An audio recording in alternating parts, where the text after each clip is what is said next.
సరే కానీ అక్క, నా బిడ్డతో నువ్వుకెందుకు పంచాయతీ పెట్టుకుంటున్నావే? నా బిడ్డ పని చేస్తలేదా, చెప్పినట్టు వింటలేదా?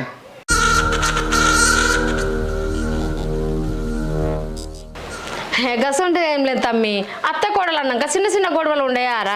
నా బిడ్డ లెక్క చూసుకుంటా అనే దివ్య. ఎప్పుడు నేను ఇబ్బంది పెట్టినాయే? అయినా నువ్వు ఉన్నట్టుండి గిట్లా వచ్చినావేంద్రా? ఏం లేదక్క, దివ్య నువ్వు 2 రోజులు దొరకపోదామని వచ్చిన. బావి కాడ ఒలిసి అంత పని ఉందిరా. ఆ పని అయిపోయినాక తోలుకపో, 4 రోజులు తోలుకపో, వారం రోజులు తోలుకపో. నేను అద్దంటున్నారా?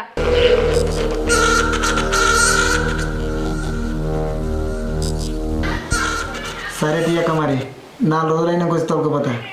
అరే దివ్య, 4 రోజులు తొలకపోతా తీరా. అక్క నేను పోతున్నా మరి. పోతా అంటే ఏంద్రా? బుక్కని తినిపో. ఆ దివ్య బాబుకి అన్నం పెట్టు. వద్దాక తినొచ్చిన. తినాలి రాగిద్దాం, తిను. పని ఉందాక పోతా. అరే దివ్య పోతాను రా. సరే మరి పైలం రా. సరే అక్క.